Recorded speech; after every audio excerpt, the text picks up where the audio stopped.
Good morning. How you doing, wingman? Welcome to another episode of Coffee Talk. Real quick, I just want you guys to let us know where you're dialing in from. Put something in the remarks so that we know. And let me just share real quick again why and where Coffee Talk really started from. Coffee Talk started from when I was down at 2nd Air Force. We were in the middle of COVID. And y'all know that I love my coffee, and I thought, man, we're not going to let COVID stop us from being able to get after and talk to airmen and just have a conversation. Whoever wants to jump on can, but it's an opportunity for me to, one, hear about things that are going on, and then two, be able to share the things that are on my mind. And so everybody asked for, hey, can we continue to do this? And sure, we all got to drink our coffee or tea or juice or smoothie or whatever. I also just learned that my guest, Chief RJ Jones, who by the way is he's our A1 SCL, but he's also a maintainer. We just found out that he doesn't drink coffee, so now I don't know for certain that he is a maintainer. He's the first maintainer I know. But real quick, before we get started, and I know you guys have a ton of questions, I'm super excited to have again my friend, wingman, partner in crime, RJ Jones here having coffee with us, but mostly because of the position that he sits in and how often we have to talk to be able to get after stuff that we're doing. So y'all know we're on week 10 with Team 19 here in the Pentagon. There is a big cultural shift that we've been talking about. Since my boss, General C.Q. Brown, took over, he penned an 8-page strategic approach that we'll make sure and put on the page later on today that speaks to accelerate change or lose. That is where our focus is and will be for the next few years. And in fact, it's just, getting us looking toward the long game, moving out so that we can continue being a relevant Air Force. And let me tell you, our staff in the Pentagon is busy. Just busy moving out on the 4 action orders that he's given us, which we remember them as A, B, C, and D. A for airmen, B for bureaucracy, get over the bureaucracy piece, C for competition, and then D for design. What does our Air Force need to look like? How does it need to be structured and organized for the long game, and where we need to be for that high-end fight? So those are some of the things that we are focused on.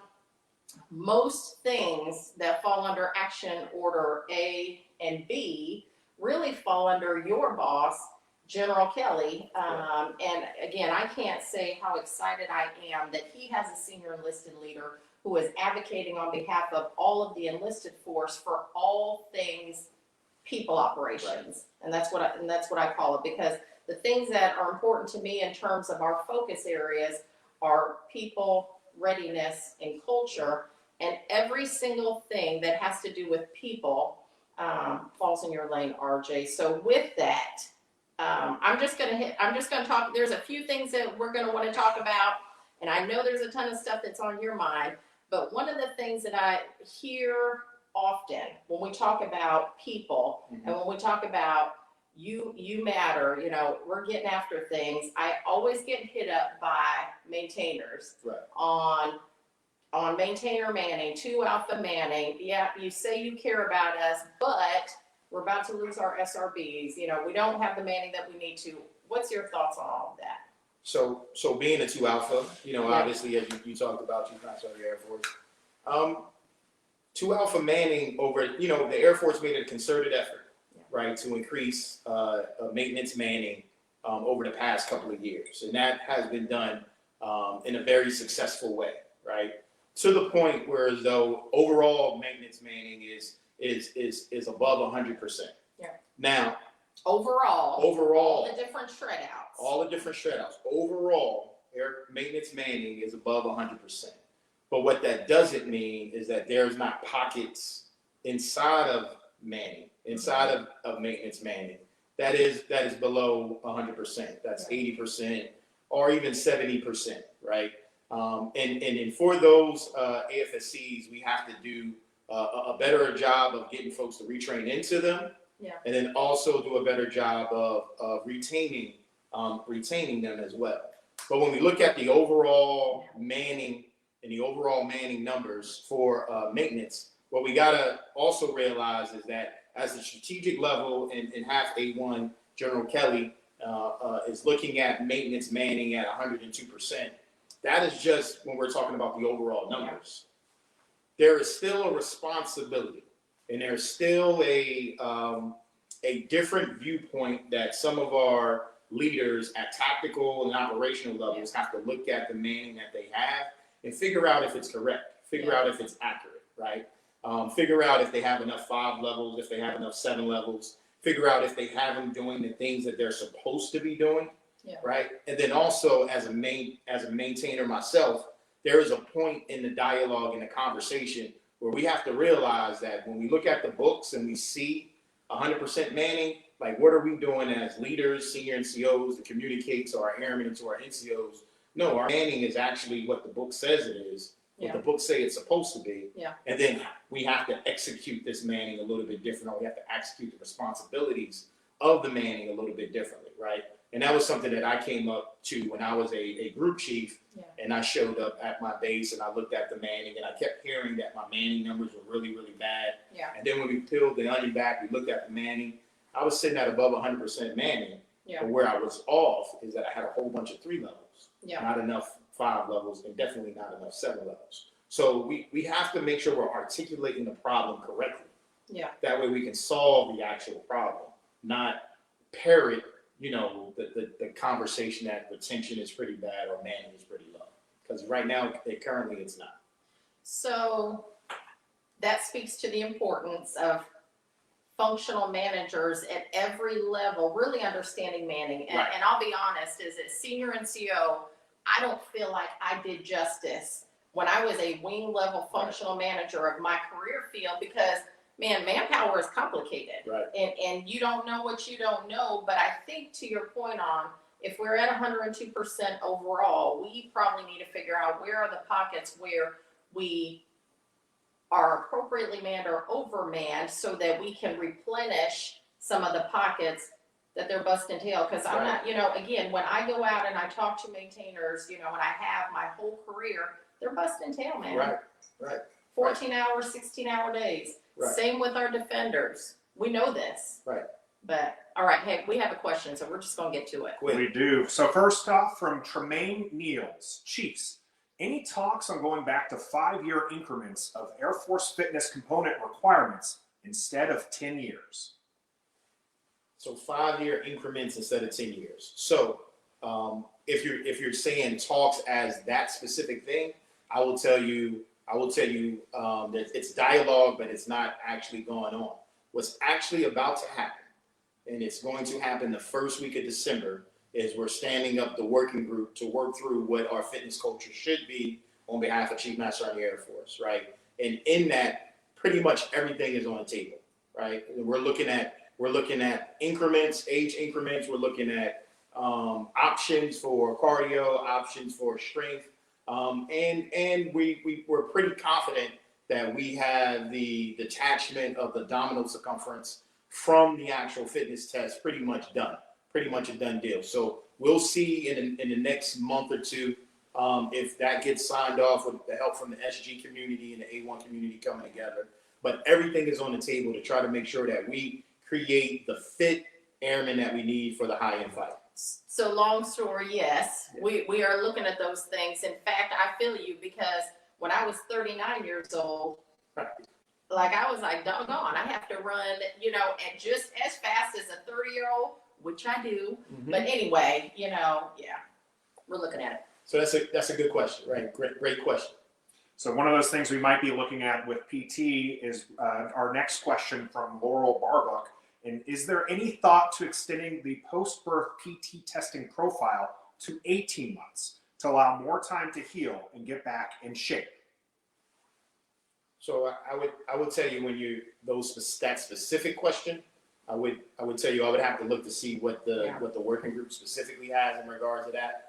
But I will tell you that since you've asked the question in this forum, it's definitely something that we'll push to the working group to look at and see if it's doable or if it's not doable. And again, when we have these conversations, we have to have a holistic conversation of if it's doable and if it's not doable. Yeah. Laurel, and we'll have SMEs in that discussion from SG. I will tell you, Laurel, although some may think we're not where we need to be, we are actually, to me, in a very good spot. When I joined the Air Force, I had 6 weeks. It was ridiculous, and so thank goodness for evolution, and thank goodness for raising, for change. But we'll have to look at that 18 months. Dan Morris would like to know, can we make the retrain process easier for airmen that are out of their first term windows? I love that you asked that, Dan. Right. So it's funny because we were talking about that a few minutes ago before we went live to say that we got to do better. Right. We got to do better because it can't just be first term airmen that can retrain. Now, most AFSCs do, and we're not tracking what those numbers are because when I brought it up to our maintainer CFMs, they came back with me with here's how many folks we have let outside of the career field. I don't remember what that number was, but we've got to do better if we're thinking about talent management across our Air Force. And that's Chief Master Air Force. That's a great point, right? So as we look at the retraining program, we have to be honest as an Air Force on how much rigor or how much agility we put into the retraining program and how serious we are about the retraining program. And I will tell you, based upon future programs that we are probably going to lay into the United States Air Force, we have to look at retraining in a very, very serious way in order to accelerate change or lose, right? In order to get to the type of airmen we need to fight that high-end competition, right? We need to look at the retraining program in a greater way. And also not just looking at it from, as we talk about this, not just looking at it from a numbers standpoint, but look at it from a talent standpoint, look at it from a people standpoint, right? And we're in the process of doing that. I know you got a question, but I have to, you made me think about something. When you talk about the airmen that we need, and we talk about that often, what are the airmen we need? How do we retain that talent in our Air Force? How do we develop it? How do we train it? It makes me think about retention, and we have to put this out here. So y'all get a notepad. The United States Air Force does not have a retention problem. We don't. In fact, the numbers are showing us that we're about to be between 2,000 to 8,000 airmen potentially in the next fiscal year over our end strength. So what that makes me think about, if we are over our end strength, who are we retaining? And are we retaining the airmen that we need?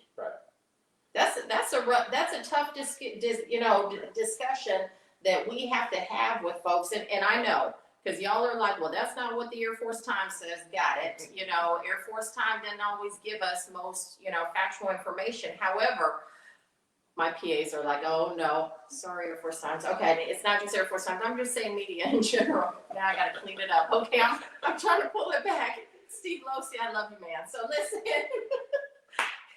my point is, we don't have a retention problem, people. We don't. Who are we retaining? Are they the right ones? Right. And clean it up. Okay, CMSAF. In regards to retention, right? The past year, we have to acknowledge that COVID-19 has made us make some different decisions and some changes towards our force. And since the global pandemic in the United States Air Force, retention is extremely high. We have a greater amount of higher tenure extensions that we've granted this past year. We have less commanders putting airmen out of the military for whatever reasons. And you tack on the fact that we did pretty well in meeting our accession goals. We are in the position where retention is really high. But and you said write this down. I want everybody to write this down. Retention in the United States Air Force is we have the second best retention rate in the United States Air Force since 9/11. Yeah. Since 9/11, going on right now. Yeah. So whatever the conversations are in the dorms or other conversations are around the coolers, I'm letting you know straight up the data, the information, what it's telling us. And that retention rate has been pretty good for the past 3 to 4 years, right? So we have this high retention rate. We have the ability or the potential where we're going to be over in strength, right? And being over in strength costs money. We have to make some force shaping decisions to try to get at the airmen we need in a high end fight. Now, when I say force shaping, we have to do some things voluntarily to look at SRBs, to look at SDAP, to look at retraining programs that is going to shape the force to the way we need it for the long game, right? And I want people to know this so they don't get any type of get afraid. And what I'm going to say is we are not talking about force reduction. We're not talking about 2014, 2013 force reduction. What we're talking about is 2020 force shaping. 2020 giving individuals an opportunity to retrain in a different way, giving individuals an opportunity to probably move from the different branches or the different service components in a greater way, in an easier way to go to Palace Chase and Palace Front because we need you there. To also look at your ability to serve not only wearing his uniform, but as a civilian for the Department of the Air Force. So we're looking at things to try to keep everyone in a different way, still doing the great mission of the United States Air Force. Right, that's really what it's about. You're not busy, right? Yeah. I mean, these are the things that we're thinking about constantly. Again, how do we take care of our airmen? How do we take care of our families? How do we retain the right folks? It's not easy stuff, and we don't take any decision lightly. All right, what do we got? Well, even though we don't have a retention problem, there are people who still do leave the Air Force, and Brandon Webb wants to know, how can the Air Force better prepare members to transition? Ooh, that's a great question, right? Let me hop on just real quick. We just put a enlisted position in our voluntary education branch under A1D and HAF. And when that person gets hired, their sole purpose is to look at voluntary education, certifications, and all that kind of stuff. They will also partner with folks that are, for instance, with Department of Labor to look at how do we get better at developing our airmen while they're in service so that they are prepared for life outside of service. So winning for me, when I look at our airmen holistically, again, are we recruiting the right airmen, and are we taking care of them when they're in? Are we developing them, growing them, training them, and then have we prepared them to win on the outside? And I don't care if that's 4 years or 6 years or 28 years later, have we taken care of them? Because winning for us is that you roll out with a job. So we are partnered with Department of Labor to help get after some of those things. Do I think it's always the way it needs to be from a TAP perspective, and what we offer? Perhaps no, but I think we have a lot of the tools there. We just need to continue to message those. That's absolutely correct, Chief Master Air Force. And SAF and our Senior Enlisted Leader over there, and then Nielsen, Chief Nielsen, he is heavily entrenched into this type of program in regards to transition assistance, and A1S, our folks in the A1 community. So SkillBridge, utilizing SkillBridge, utilizing there's about to be MAPS, US MAPS, United Services Military Apprenticeship Program, which will come online pretty soon.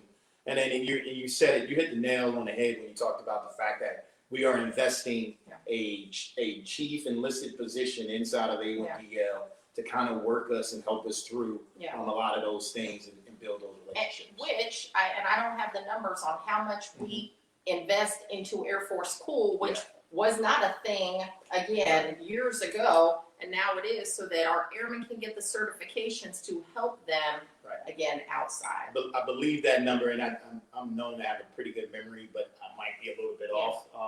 I believe that number to be around 18 million that we invest in Air Force School, right? So 18 million in Air Force School, 163 million in military tuition assistance. Right? So we're not short on money. We haven't cut money towards any of those two programs. We've actually increased money in those programs. So we are doing our absolute best in regards to funding, these opportunities. We're gonna go back to Mill TA because I don't want to pass it, but we've got a question. So it is in regards to talent management from Vicky Lemke. Have we considered a program to vector our airmen along a technical track or a leadership track? Vicky, fantastic question. In fact, I have it written down in my notes. I've got a virtual meeting today with our Air Force Senior Enlisted Leaders to talk about that very thing. Again, I've been in the seat for about 10 weeks now, and it was previously discussed in the past with number 18 on, hey, should we go a warrant officer route? Should we not? What should we do? We need a functional leadership route and compared to a full-on leadership route. We're going to bring those discussions back up to look at what's in the realm of the possible. Going the warrant officer route from a functional perspective makes sense to folks who are, in the Army because that's what they have. Makes sense to me because I'm married to an Army guy. Dad is Army. I don't know that is where a lot of the folks in the building desire for us to go. That doesn't matter. I think we have to have the honest discussion, and we are. Thanks, Vicki. Great question. And because from a talent management perspective, we value functional leaders. Right.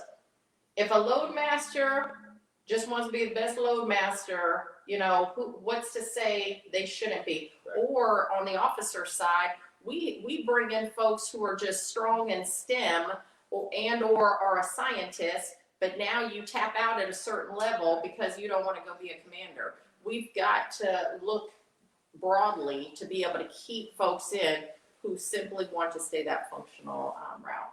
I think both of those, Chief Master Air Force, I think that particular conversation is a great one when we talk about the chief's action order C, competition and design, Mm-hmm. right? So this might be the prime opportunity and the right time to tackle that, you going under those two action orders. Agree.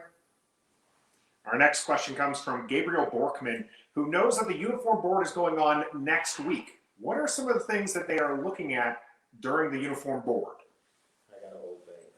Well, good. Then I'm going to let you answer it. Yeah. So uniform board next week.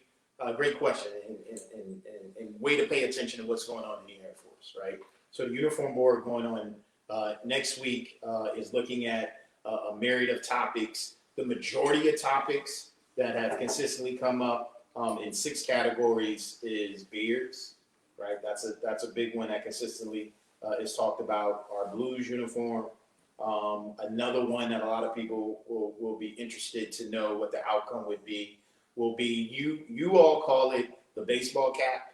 I am here to tell you it's not a baseball cap. We'll call it a tactical cap, right? Because if anybody remembers Is that the what we call baseball it? cap. Yeah. Did we call it a tactical cap No, way back in the day? back in the day we had a baseball cap. Yeah. Right? But I don't think we're entertaining the different colors and the black and the red and the white and the yellow. Okay. So the OCP tactical cap, right? And that's really what we're talking about, right? I can dig that. Another topic of conversation is the ponytails and braids that have been championed by the WIT. And then also looking at patches, right? So morale patches came up as a big one. And then gender neutral, more gender neutral type uniforms that we're talking about. And another one which will be really good is it's not, and this is a first, so I'm letting everybody know here, and you know this as well. It is not being brought up as a decision for the uniform board. It's just going to be talked about. But the Chief of Staff of the Air Force, along with Chief Master Air Force, did authorize the wear of shorts for our flight line personnel. So that's a win for our flight line personnel to wear shorts on the flight line. But we do have to communicate it a little bit at the uniform board so everyone understands what's going on with that and what we're doing. But that's a win that we already have under the belt. So let me talk real quick. Gabe, great question. This is a board. So this isn't what does General Kelly want? What does Chief Master of the Air Force want? What does my boss want? So the board will make recommendations based off of the hundreds, thousands of recommendations on uniform changes. And I'm just going to say right now, because I've been needing to say it. there's probably going to be changes to women's hair if the board sees it like that, and it's probably long overdue. But these changes have been discussed for years. Right. This isn't, you got the first female chief master in the Air Force, and now we're about to have some female hair changes. Just know this. And oh, by the way, it's coming loud and clear from our major commanders on support for change like that. It all falls in line with the conversations that we're already having regarding diversity and inclusion, and there's more. So it's not just like, hey, this is a smaller piece to the larger conversation on we need some more changes. I will also, let me stop before I get myself in trouble. Our next question comes from Chris Cocarpoto. Why is the process for reservist airmen to come back to active duty so difficult? I would love to see this process get reevaluated. So do we. So let me tell you, Chris, one of my things that I carry around with me is a little list that says things to get after. And these are things that your Air Force Senior Enlisted Leader Council is getting after. These are things that we have shared with the MAGCOM commanders, and I share with my boss on we're going to get after. And one of them is permeability. It is not as easy as it looks. In fact, we're having the discussions because we need the help of people who are on the Hill to help support us. But in a perfect world, from a talent management perspective, it's not going to be hard for us to be able to have folks go from active duty to guard or to reserve and back to active duty because maybe somebody needs to take a knee for a minute. I mean, that should be okay. And again, we're looking at long game. And so when I started off this coffee chat talking about design and the action orders that we're trying to get after, that's one of them. It's on here, Chris. Cool. So our next question comes from Dorian Garland. Ma'am, what changes, if any, do you see coming to the EPR for the enlisted corps? Dorian, so we just had an EES working group that finished up on Friday. They huddled here at Andrews Air Force Base. What I loved about the working group construct is probably half the people that were in the room were SMEs and had something to do with understanding the intricacies of the EPR system, and then the other half or more were airmen, from I think E2 all the way to E9, that guard, total force, guard and reserve, all folks in there getting after some changes. They owe us some courses of actions and recommendations from that working group concerning the EPR and some changes that we're going to look at. We gave them some parameters on what we need to get after sooner than later. Some of that was we need to be able to value experience. We need to be able to tell the truth on an evaluation. We need to be able to make it more efficient, that our airmen aren't spending hours upon hours filling out an evaluation. So those were some of the things that we're looking at. But remember, again, we started off this morning with we're looking at the long game. What does the Air Force need to look like in 2030 and beyond? And so I don't even know that today's construct and what we will make changes to is going to be what it needs to be in 2030. This will be an intermediate fix to help get after some things that we need to, but there's more coming. And then, great points, Chief Master Air Force. And I know for a fact, since General Kelly is responsible for this part of the human resources portfolio inside of A1, working with Chief of Staff and Chief Master of the Air Force, is that there is a deep desire, and this is, I will tell you, this is something that will happen, is that there needs to be more synergy with what officers value and what enlisted value. Like, we all have to value the same things as airmen, plain and simple, right? And determining what those things are is what this working group tried to get at a little bit. Once we connect those things with what we value, because I can ask you right now, I could probably ask every single airman in this room, if you look at your EPR right now, can you tell me and you pull out the 5 things that the EPR values? You would probably tell me no. You have no idea, because we all write it in our particular ways. Well, that's going to change, because we all have to value something. Another thing that's going to come up is we have to connect the ability when we talk about diversity. It's extremely important. So that is something that will probably also will be involved in this EPR evolution or transformation is how do you lead diverse teams? Thanks, Dorian. Well, you put a pin in the TA question earlier, but John Longoria would like to unpin that and have you discuss the changes to tuition assistance. Okay. Awesome. Okay, so great question, right? So mill TA, so I want to dispel some rumors and then we'll go into it. So a couple of rumors I want to dispel is that we cut the budget on mill TA. We didn't cut the budget on mill TA. The mill TA budget was 163 million last year. We actually spent 180 million dollars. Yeah. Right, 180 million dollars were utilized on mill TA last year. Meaning, in the summertime, we had to go back and try to ask for Right. 17 million or 20 million dollars that wasn't already allocated to it. Otherwise, we would have stopped classes come summertime. Right. May, June timeframe. But the previous, leadership team that was there was like, we got to find the money. But what that meant is, and then I want you to go back to it, Right. what that meant is we had to find 17 or 20 million dollars. Right. That meant something else didn't get funded. Exactly. Okay. Exactly. So 17, 20 million dollars, money was taken away from somewhere else, most likely inside the A1 enterprise, or would have went towards something else within the A1 enterprise. An example would probably be SRBs or SDAP or some other thing to pay for something within the human resources domain. So we found that extra money, figured out how to find that extra money on a and you said it, Chief Master Air Force, it was a last day email. Yeah. That was sent to say, figure out and find it. This is after 2-3 months of debate.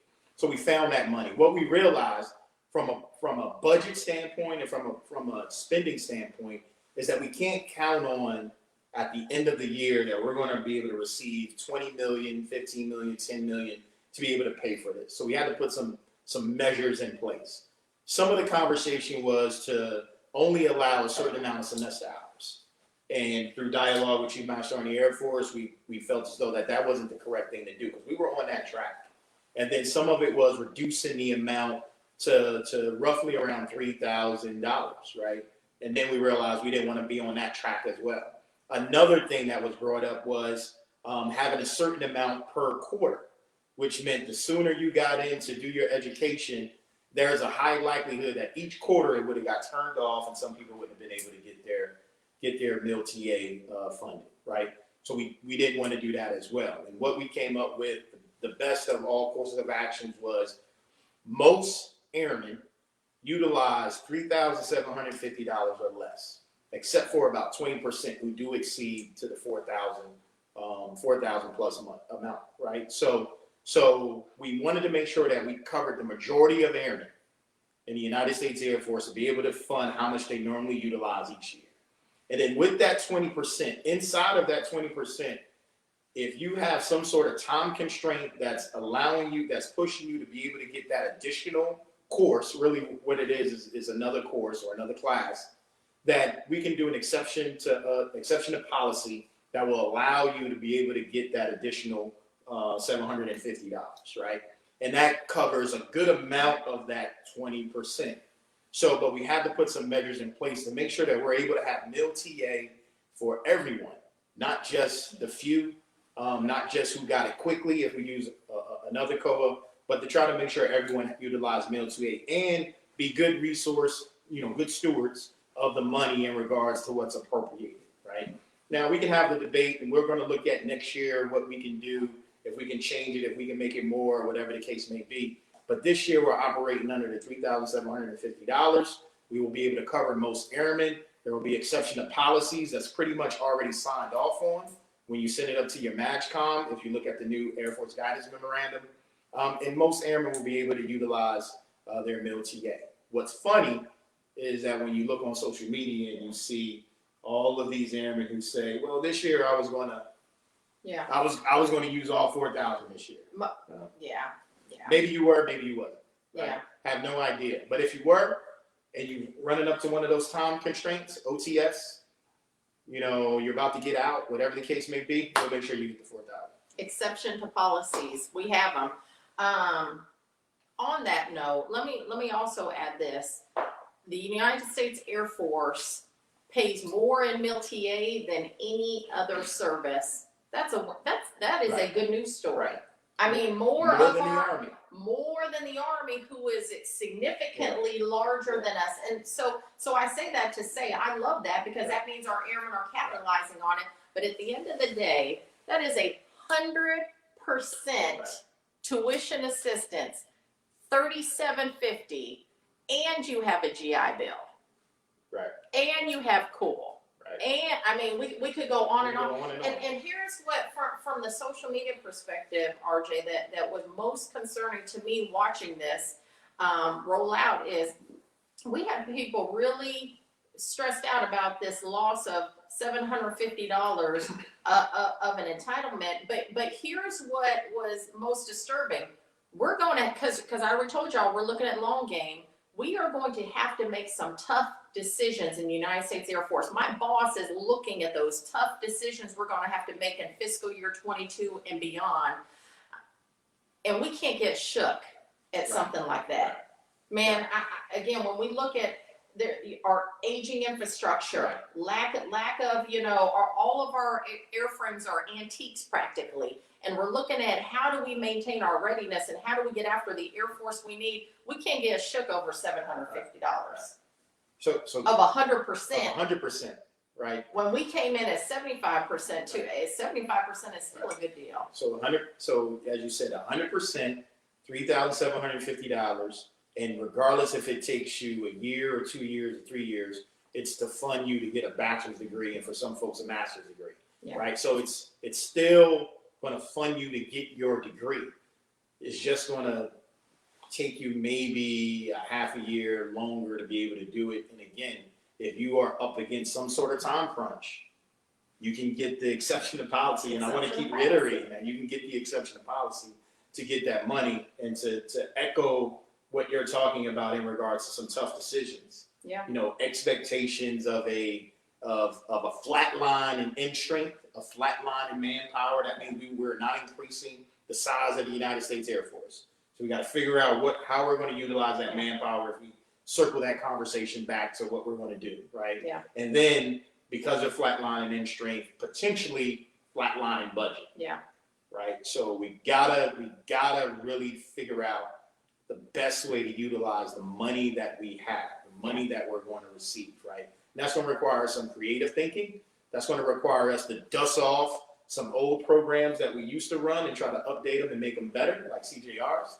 And it's going to require some creative thinking where we have to think about how we do things differently in the future, right? And we need input from airmen with the mindset that also, especially for some of our retired brothers and sisters, is that the Air Force today is not the Air Force that it was 5 years ago, 10 years ago, 20 years ago, 25 years ago. Can I type amen on that? So, no, I mean, that's good truth talk. Like, yeah. Right. So not only that, but how about we need some trust? Right.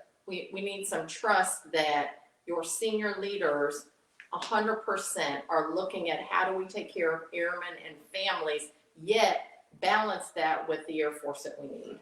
So the trust, right? Trust. When we gotta end up talking. Listen, they got questions.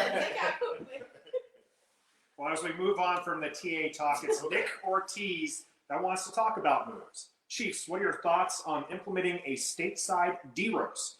I believe it would be beneficial for members to move every few years to experience how different units and MAGCOMs work. I can't disagree, Nick. So But I'm gonna let them.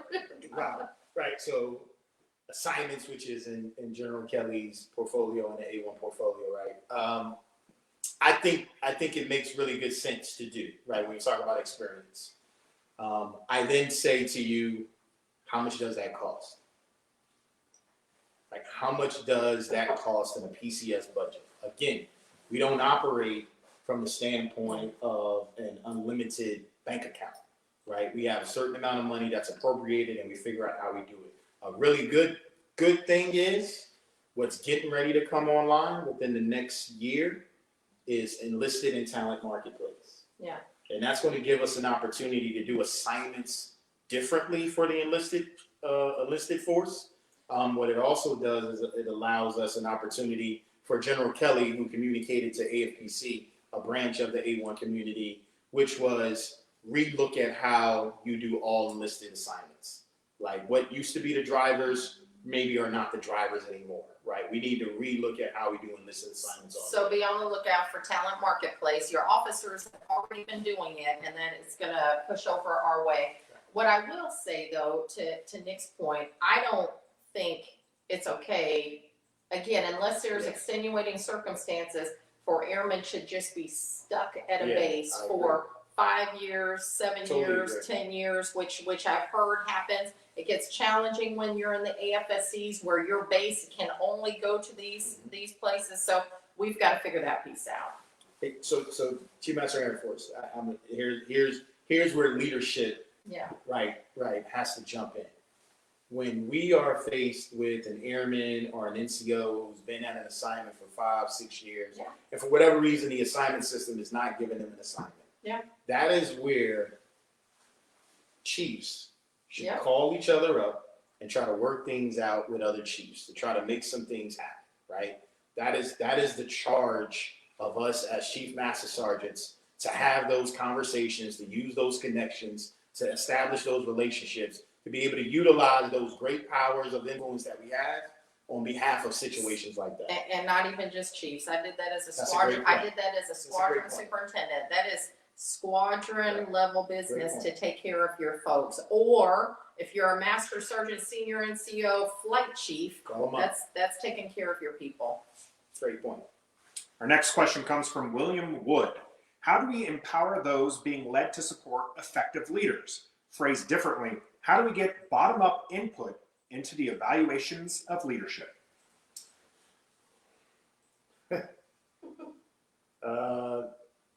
We are looking at some of that stuff now, right?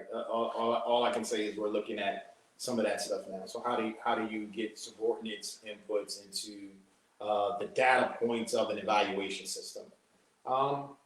General Kelly is heavily involved in trying to make sure that happens. Some of that is utilizing when we're talking about commanders, when we're talking about chiefs, when we're talking about superintendents, when we're talking about first sergeants. It's utilizing the information that we get in the DIs. Right? How do you connect those things? Some of that is just knowing your people. So as I supervised NCOs throughout my career, it's important that I understand the kind of leader they are, the kind of non-commissioned officer they are, amongst their peers, amongst their own subordinates, because we expect more from leaders. But I think that's the way we get after it, right? But I will say it is a part of the enlisted evaluation system, the officer evaluation system transformations, those dialogues and conversations. Hey, William, but if you got some thoughts on that, or if the rest of the folks who are online, I'd like to hear and read what your thoughts are too. I'm gonna connect them to a name. Okay. The name I'm gonna connect you with is Chief Master Sergeant Tequan Garland, who is our A1H, a talent management cell.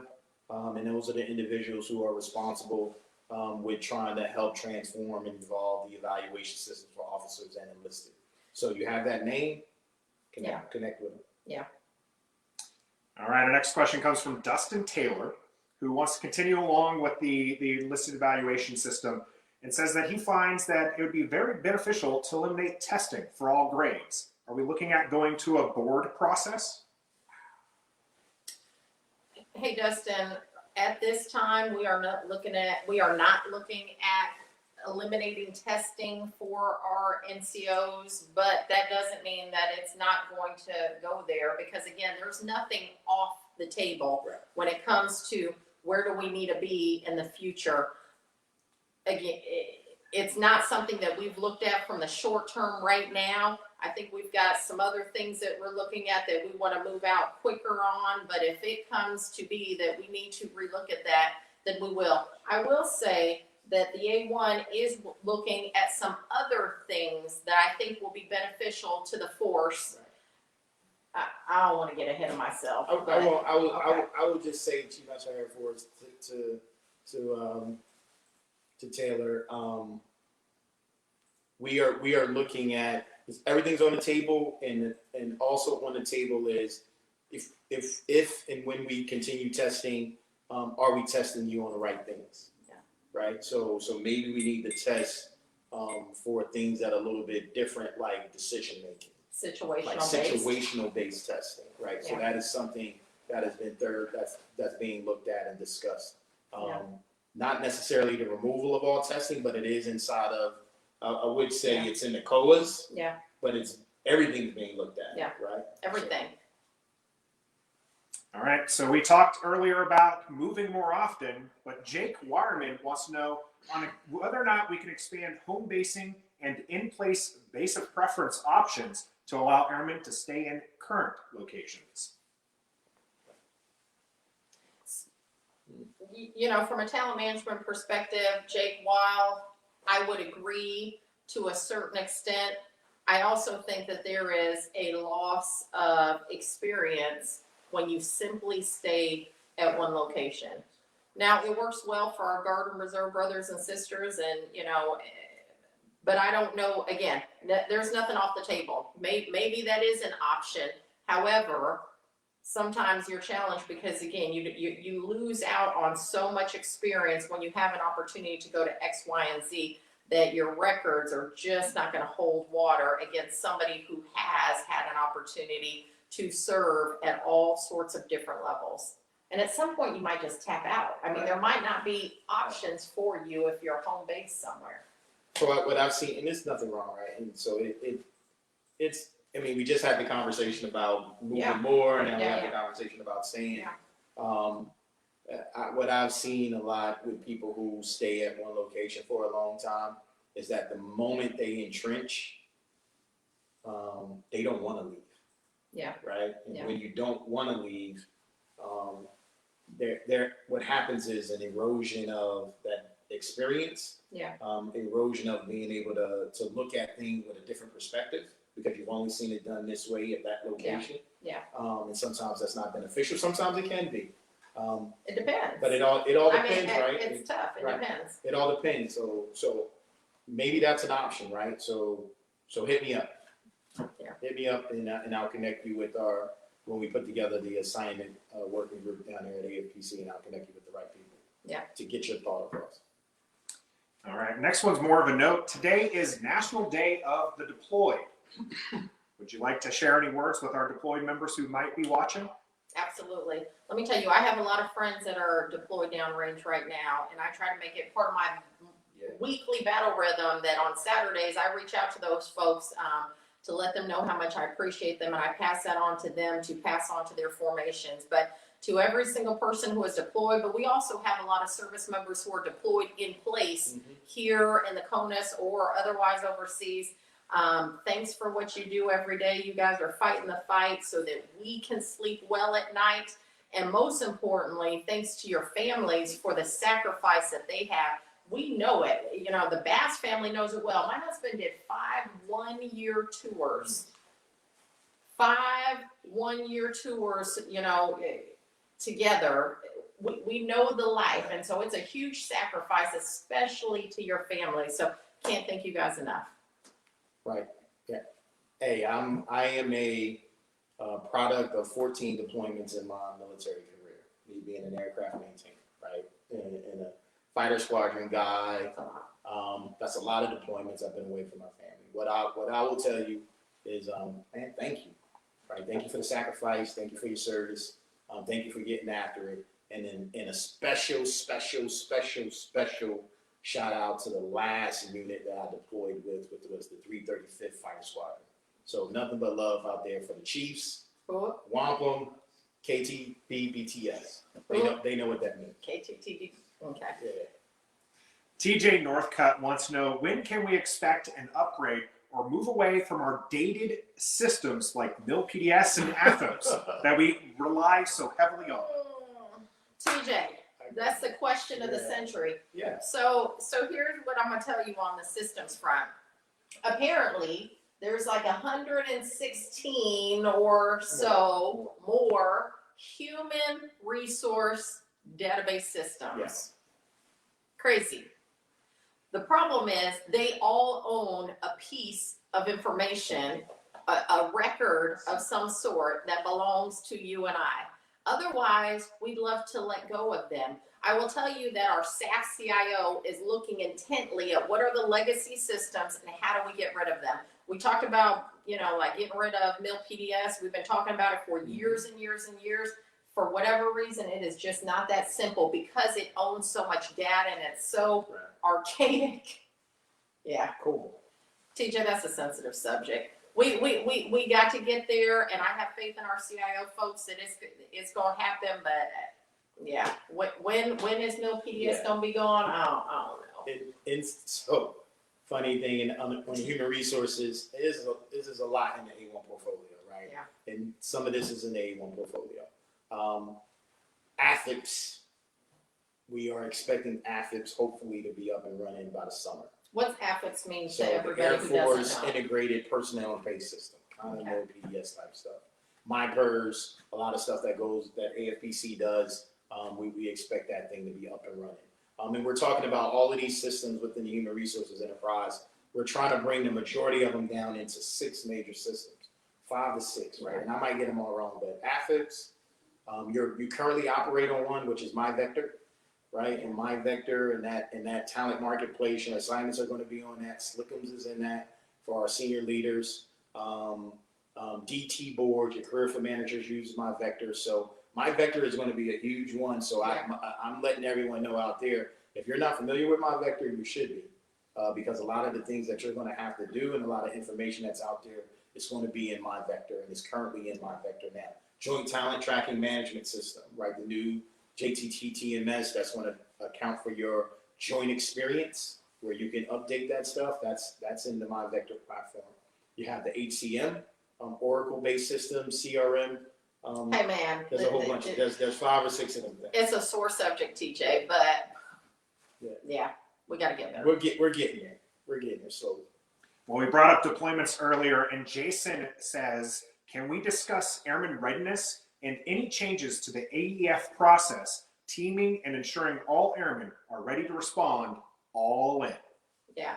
Hey, Jason, there absolutely. That is part of what my boss is very focused on is how do we present the forces for that high-end fight. And so we will see some changes when it comes to readiness.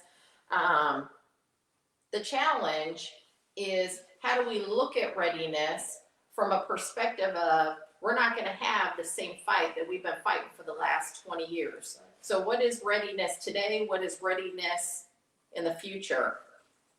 And how do we prepare for something that will be very different from what we've experienced in the past, where our adversaries are looking at any way they can potentially, take the advantage of the United States Air Force, whether that's through a cyber domain, space, economic, information, disinformation. So we have that as part of a more strategic, broader perspective on how do we maintain ready forces for a fight that we may not expect or receive. Right. You hit it, right? That's part of competition and design, right? Yeah. So yes, changes to how we present forces into the AEF are coming.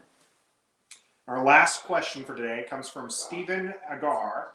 Chiefs, why is there so much emphasis on education, especially in order to promote past E7 or become a first sergeant? So Stephen, I don't know. I think we've worked really hard at changing that perspective as far as on an education standpoint. We still expect our airmen to have a CCF, or we changed the language a few years ago where it wasn't just a CCF. Now it's CCF and or an equivalent associate's degree from another place. So you can have either or. But to that end, we value education. We value certifications, licenses. We value anything that make airmen better. It's just part of learning.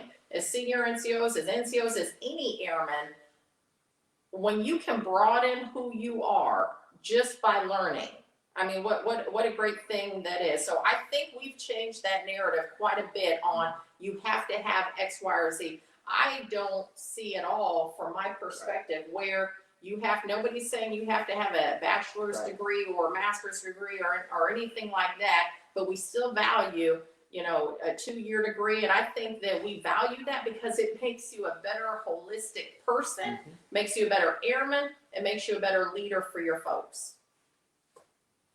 Spot on, Susan. Okay. Spot on. I don't think we drive bachelor's degrees or master's degrees as a requirement for promotion in anything, right? So I mean, if it's valued, if it's emphasis, if you feel there's emphasis, there's probably emphasis within the community, within peers, who are everyone who is trying to do that because they think it's important to them. Yeah. So I think that's a good thing, right? But there's no requirements to have a bachelor's degree to get promoted. Yeah. I can't believe we're down to the last question. Time goes fast. Are you cutting us short? No, ma'am. We're right about the hour mark. It's time to refill those cups. Okay. So real quick, hey, I'm going to close it out. Well, I'm going to close out and give some final thoughts, and then RJ, I'd love for you to really close it out and leave some parting thoughts with our teammates who are with us. So, hey, we know that time is valuable. We hope that you guys had a good time just spending time talking. I'm sure there might have been a whole lot more questions. Just jot them down, and we'll do our best to be able to answer those, folks. Speaking of, you know, I have a phenomenal team who's always with me, Team 19. I have PAs who work here and are doing things. Of course, we have our Diamond One, who is also here. We brought Diamond One in case there was any kind of questions that we didn't know, that we know that Diamond One knows all those things. But let me just chat about one thing. We talked a little bit about trust. Yeah. And let me just speak to that piece. You know, part of leadership, again, is part of being a subordinate and leader is that you trust your leadership team. I will admit, RJ, I struggled during a lot of my career trusting my leaders. When I was a senior airman, like, I knew it all, you know, and I didn't trust my leaders. You know, why are we working on a Saturday, you know, and I always questioned, and I was a big critic growing up, especially as a young junior NCO.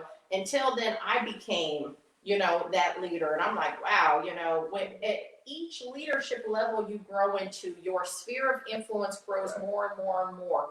Your aperture opens up more and more and more. And then next thing you know, you're that NCOIC who sees things from a different perspective. Then you become the flight chief, and then you become the squadron superintendent.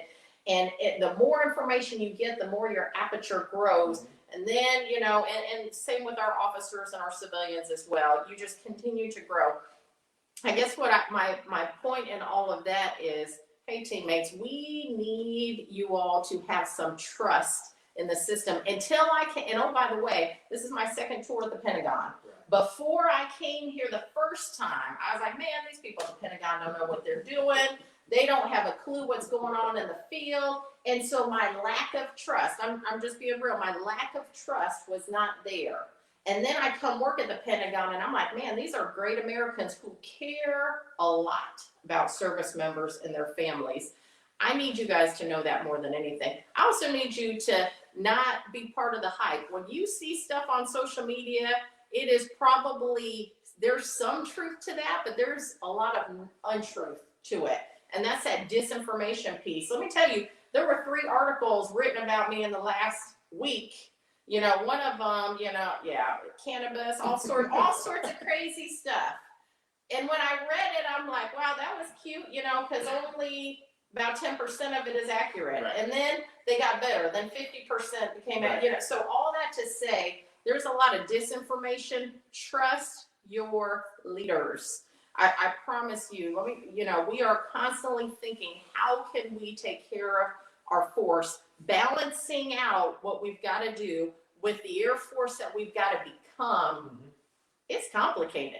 That's why I love shadow programs. You know, if you've got a squadron chief or a group chief or a wing command chief, you know, ask them about doing a shadow program. I would love to grab folks to come shadow with me, especially when we started when we made the TA change and everybody started chiming in about, you know, just, take away the funding on an F-35 and, okay, how about you just come work with us at the Pentagon so that, again, we can widen that aperture so that folks can really understand. So anyway, hey, thank you guys for everything that you do every single day. Thanks for being part of the culture that we need.